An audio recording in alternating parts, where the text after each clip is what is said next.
যে পবিত্ৰ ক্ষণতে উজ্বলি উঠা খ্ৰীষ্টৰ জ্যোতি গ্ৰহণ কৰাই ভক্তি বচন এই মাথোন আমাৰ মিনতি গ্ৰহণ কৰাই ভক্তি বচন এই মাথোন আমাৰ। নমস্কাৰ প্ৰিয় দৰ্শক, ভক্তিবচন অনুষ্ঠানলৈ আপোনাক স্বাগতম জনাইছোঁ। আপুনি বাৰু ভালে আছেনে? মোৰ বিশ্বাস ঈশ্বৰে আপোনাক সুস্থ আৰু সুৰক্ষিত ৰাখিছে। আপুনি যদি আমাৰ এই অনুষ্ঠানত প্ৰথমবাৰ উপস্থিত আছে বা আমাৰ এই অনুষ্ঠানৰ বিষয়ে একো নাজানে, তেন্তে জনাওঁ যে এই অনুষ্ঠানৰ জৰিয়তে বাইবেলৰ পৰা ঈশ্বৰৰ বাক্য ধাৰাবাহিকভাৱে অধ্যয়ন কৰি থকা হৈছে। আমাৰ বিশ্বাস ঈশ্বৰৰ বাক্যৰ এই আলোচনা আপোনাৰ শুনি ভাল লাগিব।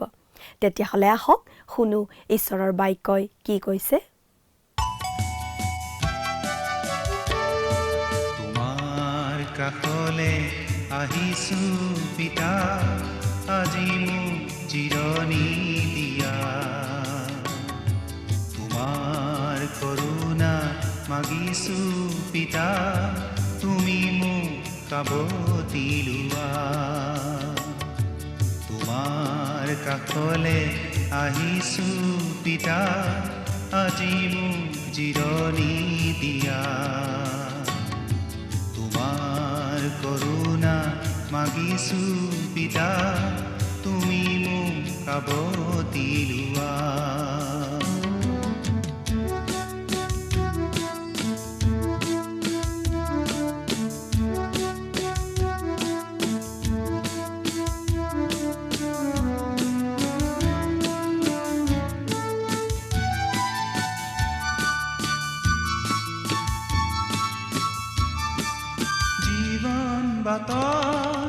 ইমান নিৰাশা, মাথো দুখেৰে ভৰা। প্ৰতিক্ষণে মই ইমান অসহায়, যেন অকলশৰীয়া। আশাৰ প্ৰদীপ হে মোৰ জিহুৱা, মোলৈ দৃষ্টি কৰা। আশাৰ প্ৰদীপ হে মোৰ জিহুৱা, মোলৈ দৃষ্টি কৰা। তোমাৰ কাষলে আহিছো পিতা, আজি মোক জিৰণি দিয়া। তোমাৰ কৰুণা মাগিছো পিতা, তুমি মোক সাৱতি লোৱা।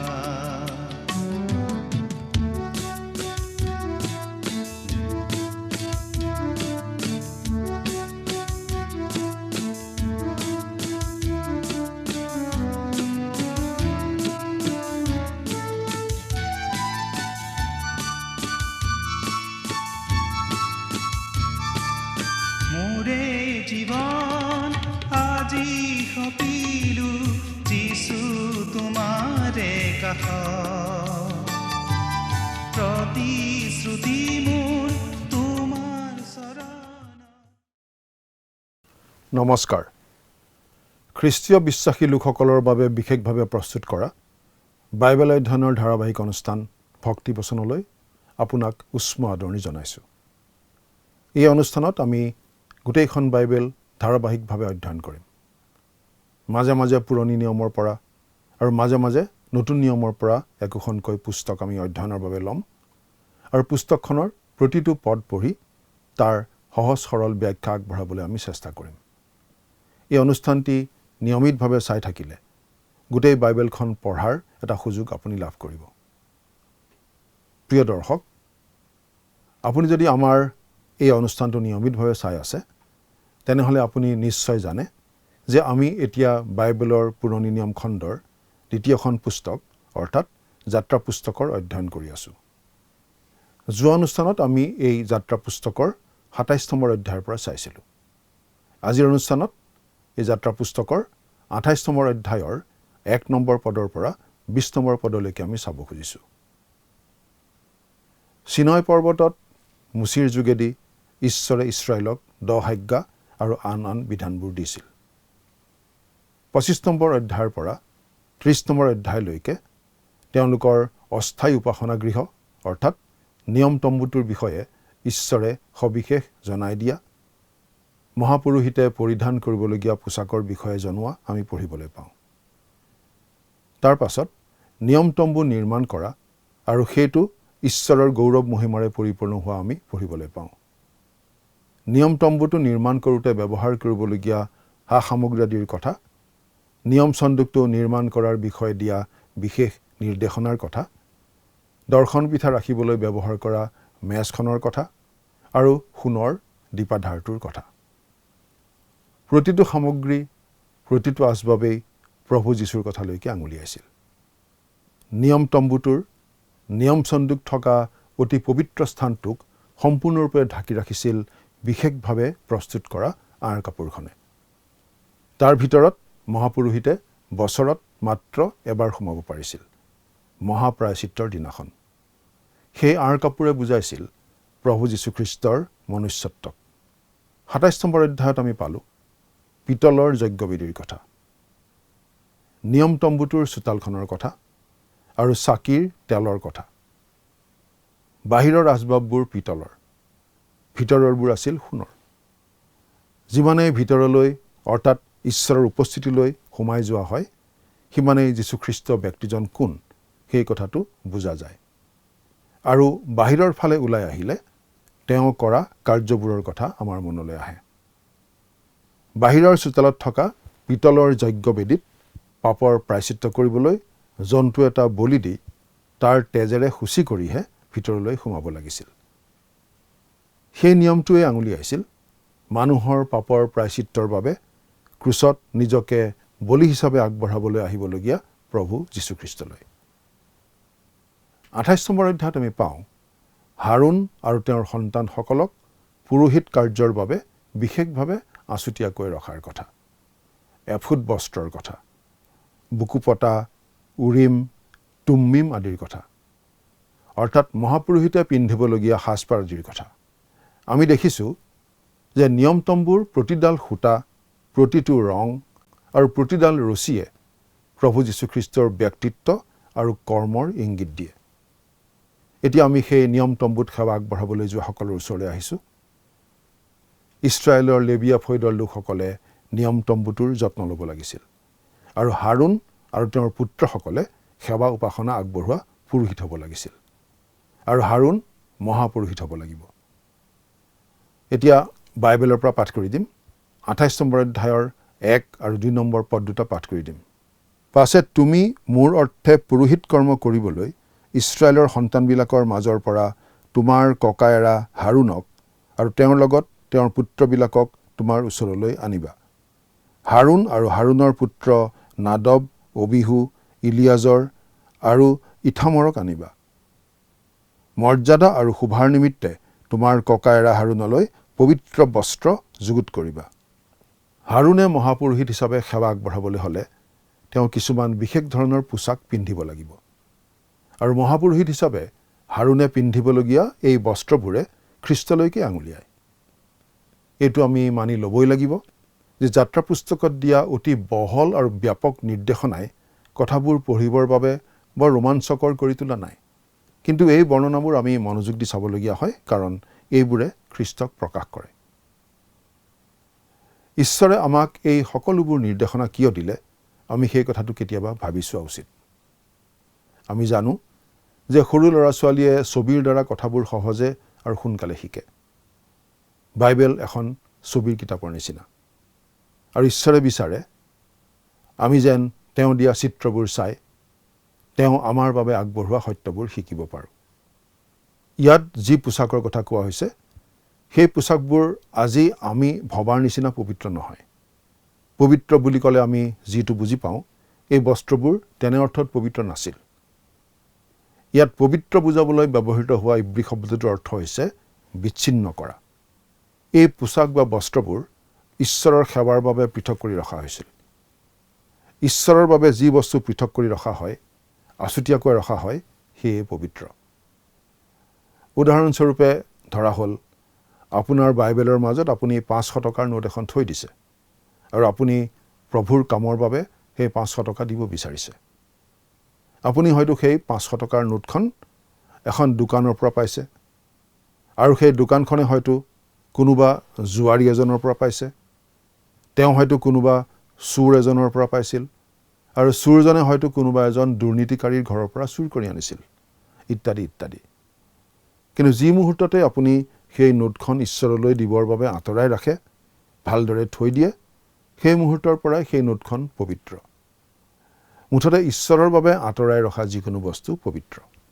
ইয়াত যি পোছাকৰ কথা কোৱা হৈছে সেইবোৰ পবিত্ৰ বস্ত্ৰ আৰু কেৱল ঈশ্বৰৰ সেৱাত ব্যৱহাৰ হ'ব লাগে। আজি সেই লেবীয়াসকলে পিন্ধাৰ নিচিনা চোলা পিন্ধা পুৰোহিত নাই, কিন্তু বিভিন্ন মণ্ডলীত পালক আৰু পুৰোহিতসকলে পিন্ধা বিশেষ পোছাক থাকে আৰু পৰিচৰ্যা কৰাৰ সময়ত সেই পোছাক পিন্ধি লয়। কেৱল পৰিচৰ্যাৰ সময়ত ব্যৱহাৰ কৰিবৰ বাবে বেলেগ কৰি ৰখা সেই পোছাকো পবিত্ৰ, কাৰণ ঈশ্বৰৰ সেৱাৰ বাবে আঁতৰাই ৰখা যিকোনো বস্তু পবিত্ৰ।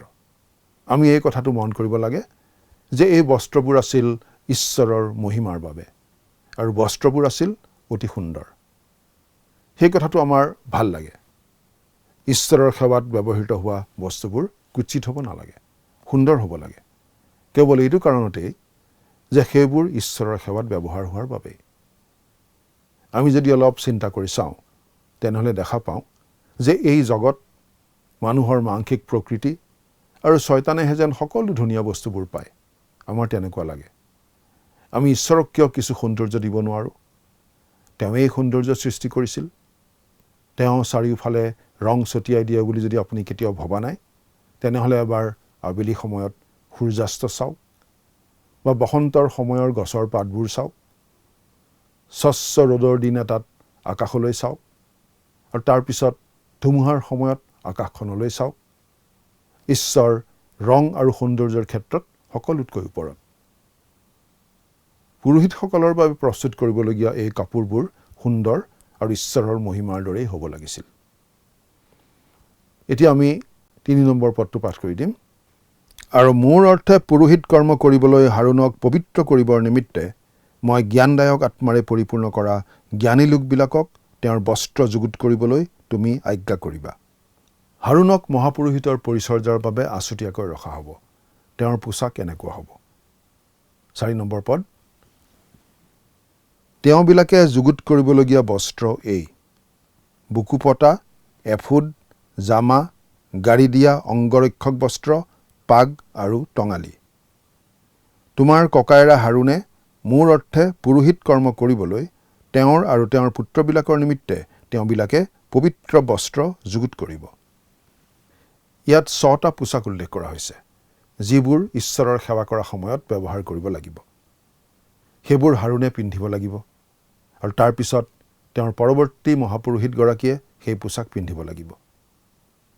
5 নম্বৰ পদ। তেওঁবিলাকে সেই সোণ আৰু নীল বৰণীয়া, বেঙেনা বৰণীয়া আৰু ৰঙা বৰণীয়া সূতা আৰু মিহি শণ সূতা ল'ব। এই কাপোৰবোৰ অতি উত্তম সামগ্ৰীৰে তৈয়াৰ কৰিব লাগিব বুলি বুজোৱা হৈছিল। আমি অনুভৱ কৰোঁ যে আমি ঈশ্বৰলৈ বুলি আমাৰ সৰ্বোত্তমখিনি আগবঢ়োৱা নাই, কিন্তু আমি স্বীকাৰ কৰিবই লাগিব যে এই বিষয়টোৰ ক্ষেত্ৰত আমি কৰিবলগীয়া বহুখিনি আছে। এই বিষয়টোৰ প্ৰতি আমি অতি সাৱধান হোৱাৰ প্ৰয়োজন আছে। এজন ঈশ্বৰৰ সেৱা কৰা ব্যক্তিয়ে এনেদৰে লিখিছিল: মোৰ সেৱাত মই কেতিয়াও ব্যয়বহুল বুলি গণ্য কৰা গাড়ী চলোৱা নাই। এবাৰ এজন মানুহে মোক দামী গাড়ী এখন কিনিবলৈ আগবঢ়াই দিছিল, কিন্তু মই নাকচ কৰিছিলোঁ।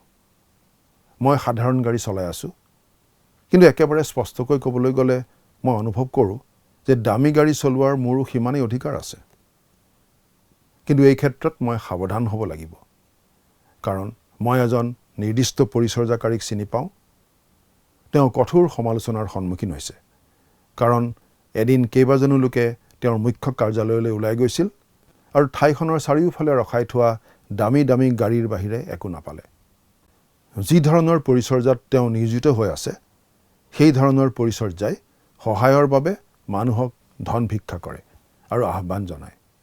বহু সময়ত এনেকুৱা উদাহৰণ আছে যে তেনেদৰে দান আগবঢ়োৱা বহুতেই অনুভৱ কৰে যে পৰিচৰ্যাৰ বাবে পোৱা ধন উচিত ৰূপে খৰচ কৰা হোৱা নাই। আমি ক'ব খোজোঁ যে যিকোনো পৰিচৰ্যালৈ আগবঢ়োৱা দানবোৰ অপ্ৰয়োজনীয়ভাৱে খৰচ কৰা উচিত নহয়। দানৰ ক্ষেত্ৰত আমি কি কৰিম সেই বিষয়ে আমি অতিশয় সাৱধান হোৱা উচিত। টকা পইচাৰ ক্ষেত্ৰত আমি অতি সাৱধান হোৱাৰ এটা আৰ্হি প্ৰদৰ্শন কৰিবলৈ চেষ্টা কৰা উচিত।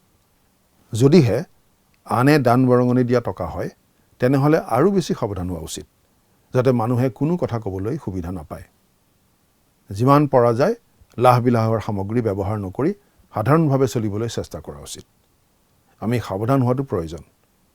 আনহাতে আমি স্বীকাৰ কৰা উচিত যে ঈশ্বৰৰ কামত আমি সৰ্বোত্তম বস্তু আগবঢ়াব লাগে, আৰু তাৰ অৰ্থ কোনো বিলাসী গাড়ী নিশ্চয় হ'ব নোৱাৰে।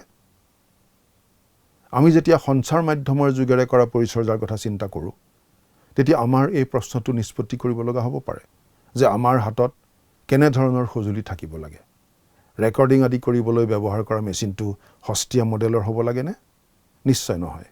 ৰেকৰ্ডিং কৰা বস্তুবোৰ অতি গুৰুত্বপূৰ্ণ, আৰু সেয়েহে আমি বিচাৰি পোৱা সৰ্বোত্তম মেচিনটো আহৰণ কৰি ল'ব পাৰিলে ভাল। আমি অনুভৱ কৰোঁ যে ঈশ্বৰৰ কামৰ বাবে ভাল সঁজুলি অতি প্ৰয়োজনীয়। ঈশ্বৰৰ কামত সেইটো থকা উচিত।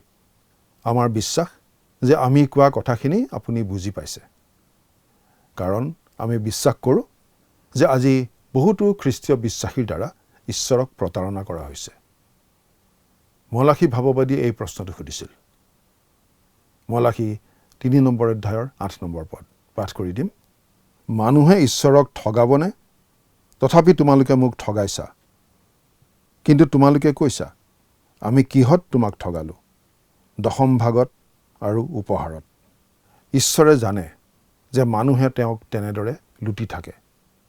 ঈশ্বৰৰ প্ৰাপ্যখিনি যদি আমি ঈশ্বৰক নিদিওঁ তেনেহ'লে আমি ঈশ্বৰক লুটাৰ নিচিনাই হয়, এই বুলি বাইবেলে কয়। মুচিৰ দিনত মানুহ তেনেকুৱাই আছিল, আজিও মানুহ একেই আছে। এতিয়া আমি 6 নম্বৰ পদৰ পৰা 9 নম্বৰ পদলৈকে পাঠ কৰি দিম। তেওঁবিলাকে সোণ আৰু নীল বৰণীয়া, বেঙেনা বৰণীয়া আৰু ৰঙা বৰণীয়া সূতা ও পকোৱা মিহি শণ সূতাৰে এফুট বস্ত্ৰখন যুগুত কৰিব। সেয়ে নিপুণ শিল্পকাৰৰ কাৰ্য হ'ব। সেয়ে লগ লাগি থাকিবৰ নিমিত্তে তাৰ ডুমুৰে দুগজ স্কন্ধপতি থাকিব, আৰু এফুট কঁকালত বান্ধিবৰ নিমিত্তে তাৰ লগত নিপুণ ৰূপে বোৱা যি কঁকালি কাপোৰ থাকিব, সেয়ে তাৰ নিচিনাকৈ বন কৰা হ'ব, আৰু তাৰে একেডোখৰ কাপোৰ হ'ব। তাক সোণ আৰু নীল বৰণীয়া, বেঙেনা বৰণীয়া আৰু ৰঙা বৰণীয়া সূতা ও পকোৱা মিহি শণ সূতাৰে কৰা হ'ব। পাছে তুমি 2টা গোমেদক মণি লৈ তাৰ ওপৰত ইছৰাইলৰ পুত্ৰবিলাকৰ নাম কাটিবা। এই এফুদৰ বৰ্ণনা কৰাটো অলপ টান। ইয়াক শণ সূতাৰ কাপোৰৰ ওপৰত পিন্ধিছিল। 2টা দীঘল কাপোৰৰ টুকুৰা একেলগে বান্ধি দিয়া হৈছিল। এখন কান্ধত এটা পাথৰ আৰু আনটো কান্ধত আন এটা পাথৰেৰে বান্ধি থোৱা হৈছিল। কঁকালত টঙালি বান্ধি গোটেই কাপোৰখিনি একেলগে গোটাই লোৱা হৈছিল। সেই পাথৰ 2টাত ইছৰাইলৰ সন্তানসকলৰ ভিতৰত 6টা ফৈদৰ নাম এটা পাথৰত খোদিত কৰা হৈছিল, আৰু আনটো পাথৰত আন 6টা ফৈদৰ নাম খোদিত কৰা হৈছিল। মহাপুৰোহিত যেতিয়া ঈশ্বৰৰ সন্মুখলৈ যায় তেতিয়া তেওঁ ইছৰাইলৰ সন্তানসকলক নিজৰ কান্ধত তুলি লৈ যোৱাৰ নিচিনা হয়। সেইটোৱে মহাপুৰোহিতৰ শক্তি আৰু ক্ষমতাৰ কথা কয়। ইব্ৰী 7 নম্বৰ অধ্যায়ৰ 25 নম্বৰ পদত আমাৰ মহাপুৰোহিত যীশুখ্ৰীষ্টৰ বিষয়ে এইদৰে কোৱা হৈছে। এই কাৰণে যিবিলাক তেওঁৰ দ্বাৰাই ঈশ্বৰৰ ওচৰ চপে, তেওঁবিলাকৰ কাৰণে নিবেদন কৰিবলৈ সদায় জীয়াই থকাত সদাকালৰ অৰ্থে তেওঁবিলাকৰ পৰিত্ৰাণ কৰিব পাৰে। অৰ্থাৎ খ্ৰীষ্টই আমাক পৰিত্ৰাণ কৰিবলৈ সক্ষম। তেওঁৰ সেই শক্তি আৰু ক্ষমতা আছে। হেৰাই যোৱা সৰু ভেড়াটোৰ বিষয়ে তেওঁ দিয়া দৃষ্টান্তটো আপোনাৰ নিশ্চয় মনত আছে। সেই মেৰৰখীয়াজনে ওলাই গৈ সেই মেৰটোক বিচাৰি কান্ধত বহুৱাই লৈ আহে। লোকে লিখা শুভবাৰ্তা 15 নম্বৰ অধ্যায়ৰ 1 পৰা 7 নম্বৰ পদলৈকে আমি এই কথা পাওঁ। প্ৰভু যীশুখ্ৰীষ্টই মোক নিজৰ কান্ধত কঢ়িয়াই লৈ ফুৰে, আৰু তাতেই তেওঁ তেওঁৰ বিশ্বাসীসকলক কঢ়িয়াই লৈ ফুৰে। মাজে মাজে হয়তো আমি তেওঁৰ কান্ধৰ পৰা নামি যাওঁ, কিন্তু তেওঁ আমাক সেই নিৰাপদ স্থানলৈ ঘূৰাই আনিবলৈ আৰু আমাক কঢ়িয়াই নিবলৈ ঠিক তাতেই আছে। মহাপুৰোহিতৰ এফুট বস্ত্ৰখনে আমাক খ্ৰীষ্টৰ এই মৰম লগা ছবিখন দিছে। এতিয়া আমি 15 আৰু 16 নম্বৰ পদ দুটা পাঠ কৰি দিম। আৰু তুমি বিচাৰাৰ্থক এক বুকুপটা কৰিবা, সেয়ে নিপুণ শিল্পকাৰৰ কাৰ্য হ'ব। এফুট বস্ত্ৰ কৰাৰ দৰে তাক কৰিবা।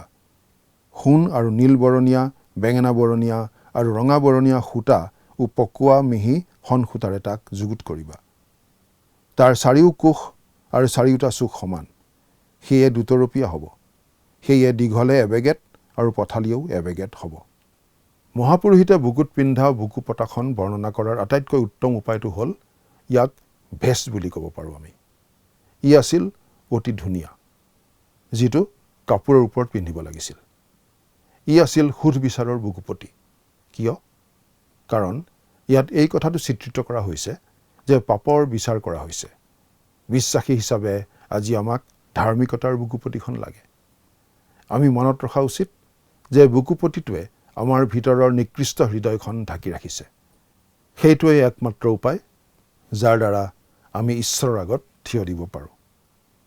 ইয়াৰ অৰ্থ হৈছে আমাৰ পাপৰ বিচাৰ হয়, যি বিচাৰৰ শাস্তি প্ৰভু যীশুৱে আমাৰ হৈ ক্ৰুচৰ ওপৰত ল'লে আৰু বিশ্বাস কৰাৰ পাছত খ্ৰীষ্টৰ ধাৰ্মিকতা আমাৰ ওপৰত অৰ্পণ কৰা হৈছে।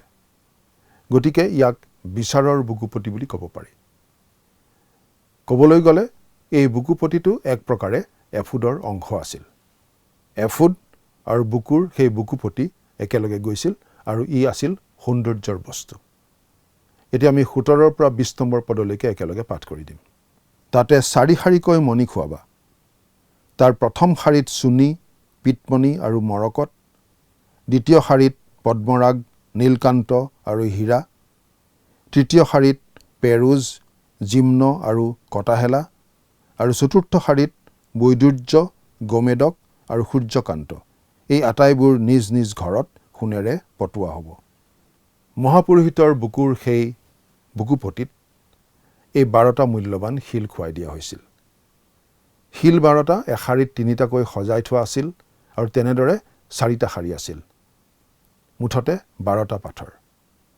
সামৰণিত আকৌ এবাৰ মনত পেলাব খুজিছোঁ যে মহাপুৰোহিত হিচাপে সেৱা আগবঢ়াবলৈ হাৰুণে পিন্ধিবলগীয়া সেই পোছাক, অলংকাৰ আদিৰ প্ৰতিটোৱে আচলতে প্ৰভু যীশুখ্ৰীষ্টলৈকেই আঙুলিয়াইছিল। সেই পোছাক আছিল অতি সুন্দৰভাৱে জাকজমককৈ সজোৱা। ঈশ্বৰেই সৌন্দৰ্য সৃষ্টি কৰিছে আৰু প্ৰতিজন লোকৰ জীৱনো তেওঁ সুন্দৰ কৰি তুলিব বিচাৰে। মহাপুৰোহিতৰ 2 কান্ধত লগোৱা 2টি পাথৰত ইছৰাইল জাতিৰ 12টা ফৈদৰ নাম খোদাই কৰা আছিল আৰু তেওঁ গোটেই 12টা ফৈদক কান্ধত তুলি ঈশ্বৰৰ আগলৈ লৈ যোৱাৰ নিচিনা হৈছিল। পৰৱৰ্তী অনুষ্ঠানত আপোনালোকক পুনৰ লগ পোৱাৰ আশাৰে আজিলৈ আমি ইমানতেই সামৰিব খুজিছোঁ। আহকচোন সামৰণিত পৰম পিতা পৰমেশ্বৰৰ ওচৰত খন্তেক প্ৰাৰ্থনাত মূৰ্ণত কৰোঁ। আমি প্ৰাৰ্থনা কৰিম। স্বৰ্গত থকা অসীম দয়ালু কৰুণাময় পিতৃ ঈশ্বৰ, তোমাক ধন্যবাদ জনাওঁ কিয়নো তোমাৰ বাক্য আলোচনা কৰিবলৈ তুমি আমাক আকৌ এটা সুযোগ দান কৰিলা। তোমাৰ বাক্যৰ যোগেৰে বাৰে বাৰে এই কথা আমাক মনত পেলাই দিয়া হৈছে যে আমি কোনো তোমাৰ দৃষ্টিত ধাৰ্মিক হোৱাৰ যোগ্য নহয়, কিন্তু যেতিয়া আমি প্ৰভু যীশুক আমাৰ ত্ৰাণকৰ্তা বুলি গ্ৰহণ কৰোঁ, প্ৰভু যীশুৰ ধাৰ্মিকতা আমাক অৰ্পণ কৰা হয় আৰু সেই ধাৰ্মিকতাৰেহে আমি তোমাৰ আগত থিয় হ'বলৈ আগবাঢ়ি যাব পাৰোঁ। প্ৰাৰ্থনা কৰিছোঁ প্ৰভু, সেই ধাৰ্মিকতাৰ কথা, প্ৰভু যীশুৰ যোগেৰে আগবঢ়োৱা সেই বহুমূলীয়া উপহাৰৰ কথা আমি যেন সদায় মনত ৰাখিম আৰু কেতিয়াও যেন অৱহেলা নকৰিম। আৰু তোমাৰ সন্তান হিচাপে যোগ্য জীৱন যাপন কৰি থাকিবলৈ সদায় যেন তোমাৰ পৰাই আমি শক্তি সামৰ্থ্য আহৰণ কৰি থাকিম। আমাৰ এই অনুষ্ঠান চাই থকা আমাৰ দৰ্শকসকলৰ জীৱনতো তোমাৰ আশীৰ্বাদ সকলো সময়তে উপচি পৰিবলৈ দিয়া, কিয়নো এই প্ৰাৰ্থনা আমাৰ মহান ত্ৰাণকৰ্তা নাছৰতীয়া যীশুৰ নামত আগবঢ়াইছোঁ। আমেন। প্ৰিয় দৰ্শক, আমাৰ এই ধাৰাবাহিক বাইবেল অনুষ্ঠানটি শুনাৰ বাবে আপোনাক অশেষ ধন্যবাদ জ্ঞাপন কৰিছোঁ। আপুনি নিশ্চয় প্ৰতিদিনে ঈশ্বৰৰ বাক্যৰ সমৃদ্ধি লাভ কৰিছে। আমি বিশ্বাস কৰিছোঁ ঈশ্বৰৰ বাক্যই আপোনাৰ জীৱনত কাম কৰিছে আৰু আপুনি এটা পৰিৱৰ্তিত জীৱন যাপন কৰিছে। আমি যি শুনিছোঁ তাক মনত ৰাখিবলৈ প্ৰতিদিনে বাক্য অধ্যয়নৰ প্ৰয়োজন। আশা কৰিছোঁ আপুনি নিশ্চয় কৰিব। আহক আজিৰ অধ্যয়নৰ প্ৰশ্নটি মন দি শুনো।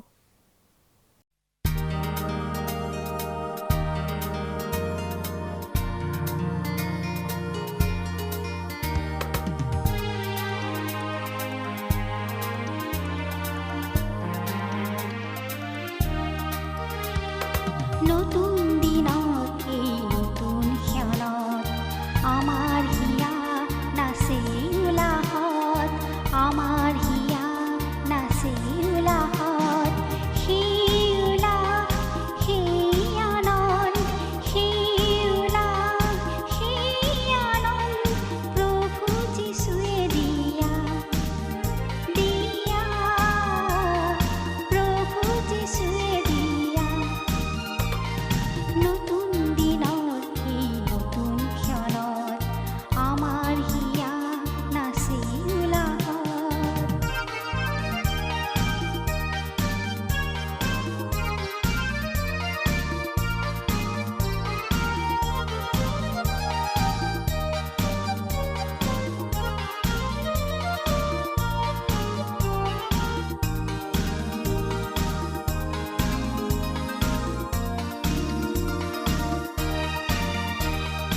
এটি দুটি কৰি দিনে মাহে হয়, বছৰ বাগৰি গৈ অতীত হয়। এটি দুটি কৰি দিনে মাহে হয়, বছৰ বাগৰি গৈ অতীত হয়। প্ৰতিটো দিনত, প্ৰতিটো প্ৰহৰ, প্ৰতিটো দিনত, প্ৰতিটো প্ৰহৰ প্ৰভু যীশুৱে দিয়া, দিয়া, প্ৰভু যীশুৱে দিয়া। নতুন দিনত, এই নতুন ক্ষণত আমাৰ হিয়া নাচে উলাহত।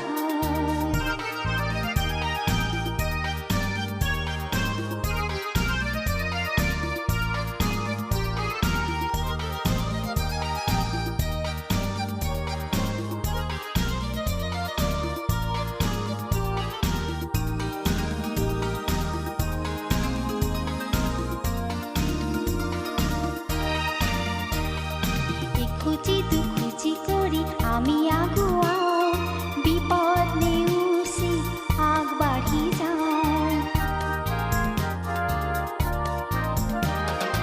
ইখুচি দুখুচি কৰি আমি আগুৱাওঁ, বিপদ নেওচি আগবাঢ়ি যাওঁ। সেই জীৱন, সেই সাহস, সেই জীৱন, সেই সাহস।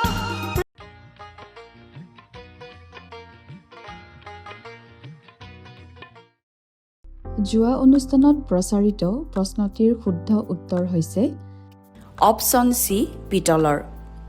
আজিৰ অনুষ্ঠানৰ আধাৰিত প্ৰশ্নটি হৈছে পুৰোহিতে পৰিধান কৰা বিচৰাৰ্থক বুকু পতাত কিমানটা মণি খটুৱা হৈছিল?